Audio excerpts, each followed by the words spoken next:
We're coming up on 9:15, and you are tuned to Grecian Echoes, the longest-running Greek radio broadcast program in America.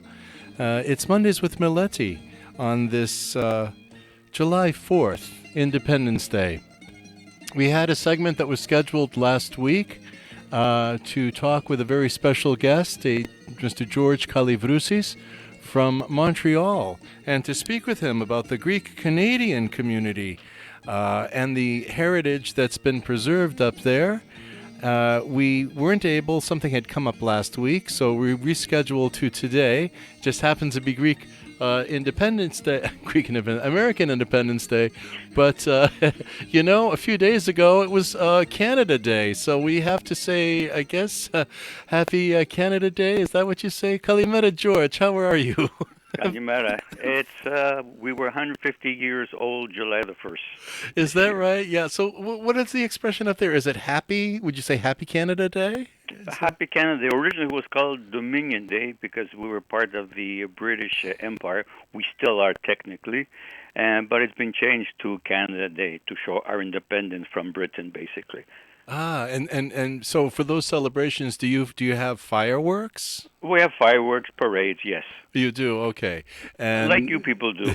you people do. It's funny, George. Whenever I speak with you, I feel that you know so much more about American culture, Greek American culture, than I know about Greek Canadian culture. Well, They've, yeah, I think I mentioned to you that the WABC in New York is now owned by a Greek. So uh, I forget the person's name, but it's very popular now. They've gone to number one since he took over. Oh, that's wonderful. Yeah. You know something? That's one of the fellows that we should reach out to support all of our work. I was, Yes, you should. don't you think? Yes. So I'm so glad that you're joining. George is a longtime friend and historian of the Greek Canadian community of Montreal. He was born in Montreal. And oftentimes in our conversations, as it goes, it's just one perspective to another. And then it happened about, I don't know, 2 or 3 weeks ago. And he goes, no, no, no. He goes, this is how it happens. And I said, well, and it was just from where we were at. And I've always been so impressed that, and I'm so honored, George, that you're joining to tell us about the community there. Can you give us some background when the first Greeks maybe rolled into Montreal and who were they? Well, the officially settlement in Montreal began as early as 1843. Basically, was people from the Greek islands, mainly Crete, Syros, Skopelos, and also the Peloponnesian, basically the poorer villages are Arcadia and Laconia, and they settled in Montreal around 1843. We know that by 1871 there were only 39 persons of Greek descent living in Canada. But if we go further back to Samuel de Champlain, who was a French explorer, apparently in his memoirs he writes that there was a Greek who was his translator with the Indians.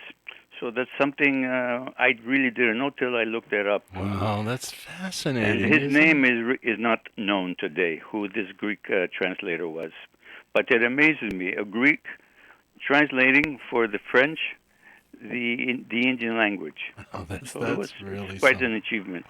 There is a relationship between the Greek community there and the Greek community here. And I mean, I've had uncles that have passed through Montreal to get into America, and they were going back and forth. And now we can look at these border crossing records and see that activity. But yet Montreal, so just as old, really, as the Greek community here, for the most part, we'd say in the late 1800s. There was activity before that, of course, in Florida and so on, but we're on about the same timeline. And the church up there started about when? The church started here. The first congregation was in 1905, January the 25th. Wow. And by 1906, the community is founded and the first council is elected. We have in 1906 also the first religious service was held in Montreal. Oh, wow. And the community was officially incorporated in 1907. And we have our day school, Platon. Today it's known as Socrates, Miron, at 1909. And this school is still functioning today. It's the oldest functioning Greek school in North America.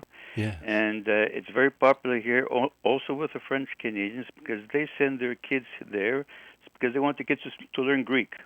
So what happens when they? Oh, okay. So if you're going to a Greek school, it's going to be just Greek, right? Or No, it's Greek, French, and English. It's trilingual. Greek, French, and English. And for the church, there are the services in. What are the services in? If you were to go to church, typically are they in Greek?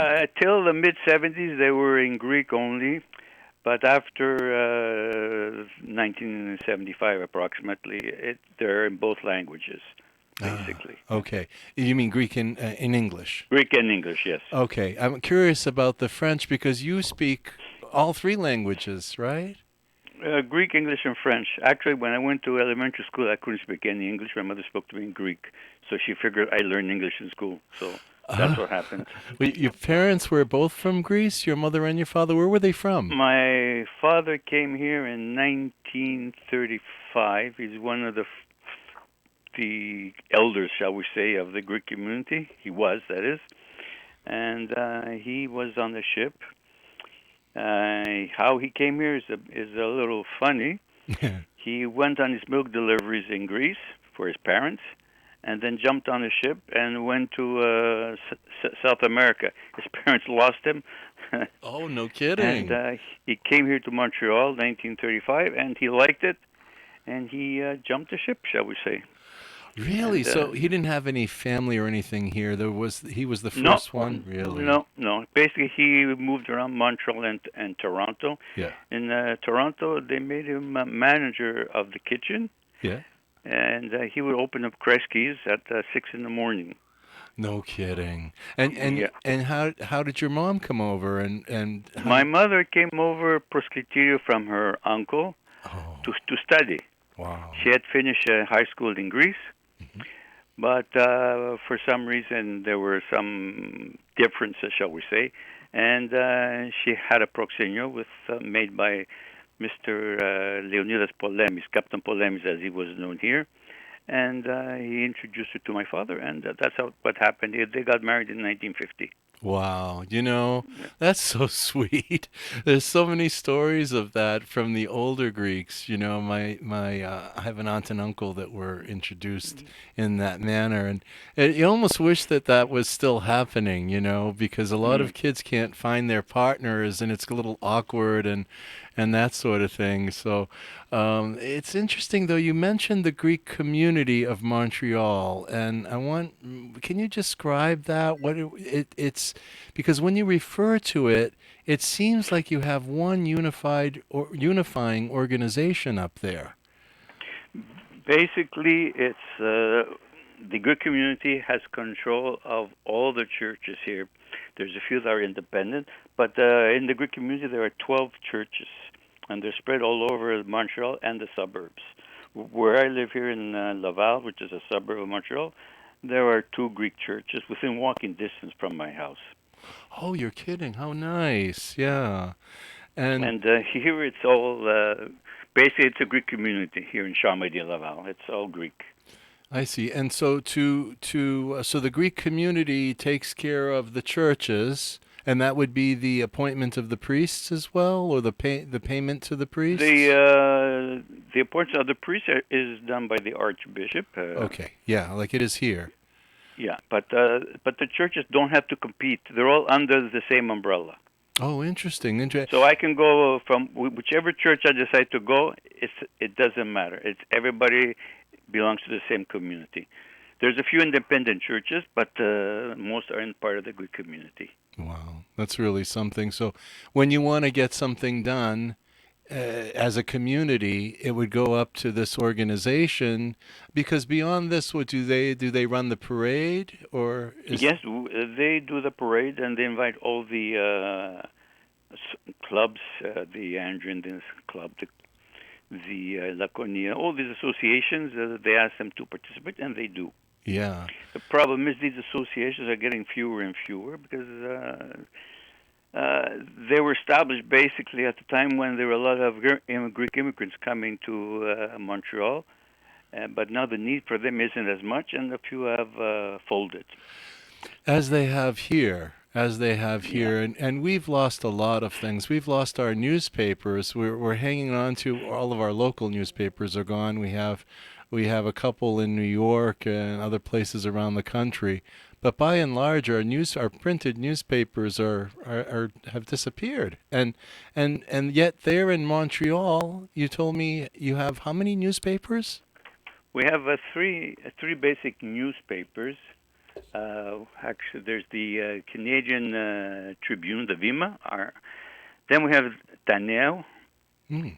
which known also as the Greek Canadian News. And there's a smaller paper that comes out once a month, the Ellenika Chronika to Montreal. Everybody's surviving. And of course, we have our radio stations, like you do there too. Yes. We have there's one big radio station that's on the air all the time, but has to sell time to the other people there because it's not supported enough. So they need the income. So they put on the Italians, Russian, whatever language to help support the station. I see. And is that AM or FM there? It's FM. FM. FM. Okay. And we have radio programs which are once or twice a week. Yeah. On the CFMB, which is every Saturday from 9 to 2, where I did my programming for 15 years. I still do from time to time. Then we have the other program, which is on Saturday and Sunday from 3 to 5, Mr. Danielidis. What is nice, the programs on the AM don't broadcast at the same time. Oh, okay. So they're again they're not in competition with each other. No, they're not in competition because the one on CFMB is from 9 to 2. Right. And Mr. Danielidis is from 3 to 5 on the weekends, on Saturday and Sunday. How about your newspapers? Are they in competition? The newspapers, the Canadian News, the Greek Canadian News, Tanea as it's known, comes out on Saturday. The Greek Canadian Vima comes out Tanea comes out on Friday, and the Vima comes out on Saturday. And we have the Ellenika Chronika to Montreal, which comes out once a month. Are these just online or are they printed? No, these are printed, and you can get them at all the corner stores in Montreal. Isn't that something? And these are papers that have been around for many years?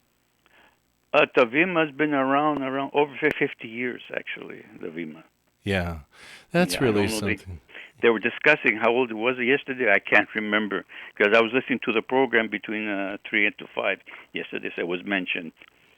I'm so impressed that your community has 3 newspapers, 2 weeklies and 1 monthly, and they run print editions as well. And I forgot to mention that there's one Greek radio station on the internet only, so I forgot that. I want to be fair to everybody. Yeah, and do you have local cable TV, Greek cable TV programs? No, there's a program on Sunday mornings over the air. Yeah. Isn't that something? That's really, really something. And, you mentioned organizations, the Greek community of Montreal as one umbrella organization that sort of everyone belongs to, that unifies the community. And here in Boston and Massachusetts, it's been years since we've been able to even publish a list of our cultural organizations to know where they are. Now up there, you told me once that there was like a Yellow Pages that's published as well. It's published every year. The White and Yellow Pages every year it's published. It's online too. There's fewer copies being printed now because of the internet, but you can still get the copies at the corner store. And this is, public directory, or is it Greek? Is it just Greek? It's just lists the Greeks in Montreal and surrounding areas, and the Greek businesses. That is amazing. We've never been able to do that here. It's been years since we've had anything that even got close to something like that. And it's because we're not unified. And so this is a very, very fascinating discussion. What I'd like to do, George, is just take a break and play a song so we can have a sip of water. Yes. And this is going to be, it's one that you've selected. So we'll let the audience know that it is the Trio Mambo. And this is a recording that was something that was recorded in Canada. And when we come In back, Montreal. in Montreal specifically, and when we come back, I'd love for you to tell us about it.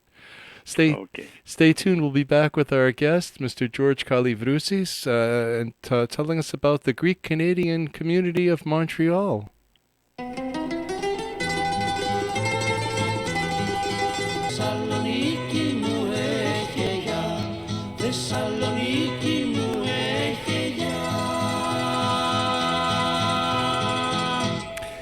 It's the Trio Mambo from an LP that they had recorded, and I want to say that this is from the collection of Mr. George Kalivrousis, who is joining us today by telephone from Montreal, Canada. George, can you tell us a little bit about that recording? The music was composed by Dimitri Rumeyoti, who lived here in Montreal from 1969 till his passing away in 1912. He was very popular in Greece in the 50s. His big hit, I guess, would be Όπου Γιώργος και Μάλαμα και Έχασε στο Δημητράκη. Those were his two big hits. Yeah. But I think one of his last ones in 1959, in Mayemeni Arapia, which I like personally the best of all. Wow, George. So I would like to invite you back because I know you know quite a bit about. You're actually the expert. You're my go-to person for anything about music, Greek music and culture in Montreal. And you had said to me, a long time ago. You said, Meleti, one thing you don't realize is that there were records that were made up here. There was this kind of thing. And so if at some point I would love to have you back so that we could do a segment on Greek music. No problem. That would be great. And Meletios, I know that you were personal friends, and you have quite a bit of his story, and it's a very interesting one. But let's get back to our topic of today, which is the Greek Canadian community of Montreal, and we're doing actually a reflection to see how we here in America are, specifically in Massachusetts, how different things are, so people can completely understand. Now, you grew up in Montreal, and had you gone to church when you were a child? Oh, every week my mother would take me to church, but I would go to the Sunday school in the basement of the church, and I'd come up. All the kids would come up around half an hour before the church service had finished. Now, did you speak Greek in your house growing up? Mainly Greek, yes. Like I told you, when I went to elementary school, I couldn't speak a word of English. Really? Yeah. And now look at you. And when did you learn French then? French I learned in the school, and at work when I was working for Simpson Sears, temp for a good 15 years. And I was head of the customer service on Saturdays, so I picked up the French learning over the phone, basically. Okay. Because at the school, the French they taught us wasn't that great. No. We'll leave it at that. Right. Yeah. In the Greek school there, do the kids get up and do poems on Independence Day? Do you have Independence Day celebrations in Montreal? We had everything. I remember I would take part in the Christmas play, the Easter play, the Independence play. It was very well organized at that time. Not so much today, but at that time was really good, I have to admit. You talk about plays. I have good memories going to Sunday school. Actually. Do you really? Yeah. I didn't. I went to Sunday school, but I never graduated. It's one of those things because I started working so early. What are you gonna do? But when you mentioned plays, I was thinking about theaters. Now, could we talk a little bit about? were you old enough to experience a Greek town of any sort? Park Avenue was the Greek town in the 60s, 70s. After the 80s, it slowly deteriorated, and so was the other area. Park Extension that was basically a Greek area that now is mainly, I would say, a mixed area right now. Yeah. There are still Greeks, but not the majority. Is this area, because I'm not familiar, it's been many, many years since I've been to Montreal. Is this part of Montreal, is it that the immigrants had lived there and then they moved out? That's it. The Greeks basically have moved out, and they moved to New Bordeaux, which is a suburb just further up north. And then from New Bordeaux, there's a Chambéry-Laval. Interesting. In New Bordeaux, there's still a lot of Greeks. Yeah. And in Chambéry too. Very, very interesting. Yeah. So if you wanted to, let's say, if you wanted to learn Greek now as an adult, you could probably go through the church, or there'll be other opportunities for that. There's schools. There's a Greek school that teaches you various languages. Interesting. Very, very interesting. Yeah. Yeah. I want to mention, very important, the Greek Orthodox monastery of the Virgin Mary we have here. Oh, please. It's located in the Laurentians, and it's a very nice place to go visit. If you're ever in Montreal, you have to go visit the monastery in Brunsburg, Chatham. It's in the Laurentians. Very scenic place. And are there nuns or? There's nuns. They make their own cheese there, candles, soaps, everything. Wow, George. I go there 2-3 times a year. Do you really? Yeah. Their soaps are excellent. They last. Oh boy, do they do any wine? No. I don't think so. Yeah. But their cheese is very good because they have their own goats there. They have their own goats. Oh, yes. It's so great. Oh, I love it. I'm so glad you mentioned that. I'm doing my bucket list for Montreal when I come up. It's not as easy now. When I was a kid, we could just go with our license, our driver's license, and you cross. Me too. Really, and now you have to have a visa. You have to have a passport. For Montreal to get into the States now, you need a passport by car. Anyways. Wow, no kidding. And now we have the COVID stuff. That's another headache. George, one of the things that you and I have not been able to figure out, and I'm going to put this out to our listening audience because, we would like to be able to send each other things through the mail, but it is so expensive. It's cheaper for us to send mail overseas than. Yes. Why is that? Does anyone know? I unfortunately you can't call in, but maybe you could drop us an email, grecianechoes1@aol.com, and explain why it is so expensive to mail something in regular mail. Doesn't make sense. I wonder if I could just come right to the border and throw something over the fence to you.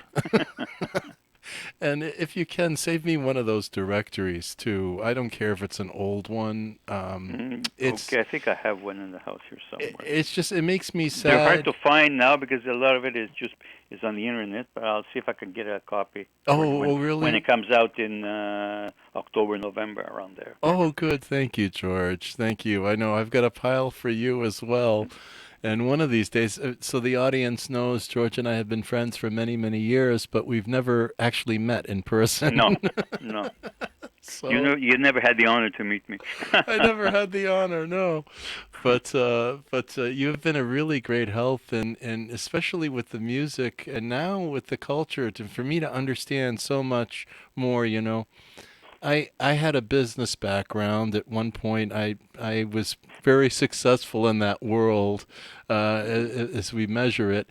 And we always had these thing about best practices. If we see something that's working in one property in one location, we would try to replicate that and take the best ideas, right?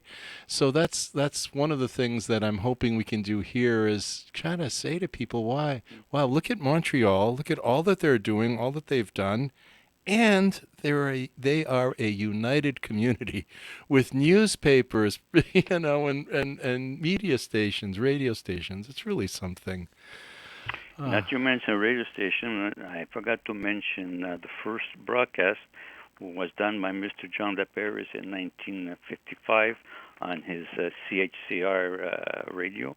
Now it's called Mike FM, but that's very important. He was the first broadcaster in Canada to do Greek. That was in 1955. I forgot to really? mention before. Oh, that's so interesting, George. Ah, thank you very, very much. So our guest this morning is George Kalivrousis, and we've been talking about the Greek Canadian community of Montreal. George, I think this might be a good point to break. I think this covers everything we'd said we were going to talk about. Was there any?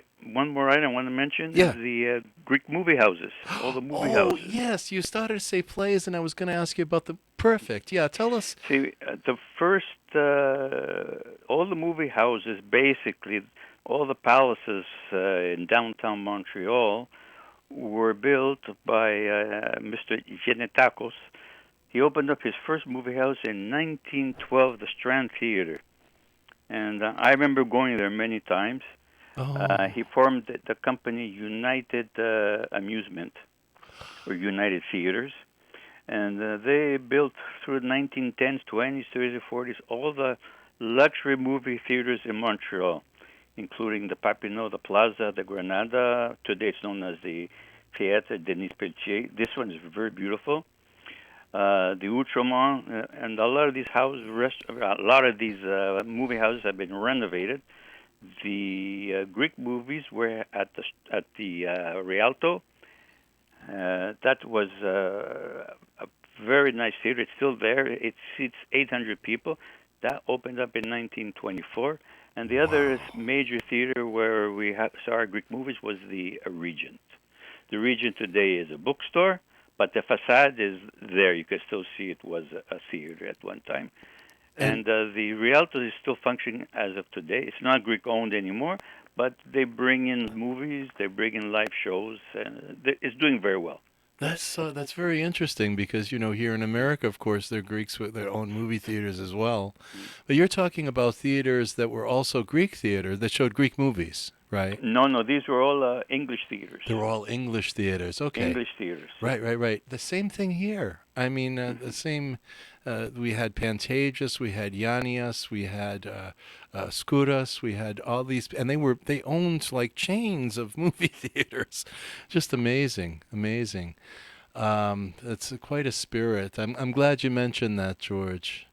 And I'm glad that you joined us today, and I hope that we can schedule another to talk about the music, and it will be a lot of songs that we'll be playing, and you'll be just telling us about them and all of that up there. And we can talk about too the for Greek Town. I'd like to go to talk about the club scene and what that was like back in the day.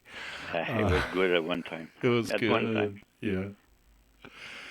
All right. Well, we'll leave it right there at that. And thank you so much, George. Have a great day. Okay, Meleti. And Thank you. happy July the 4th to everybody in the USA.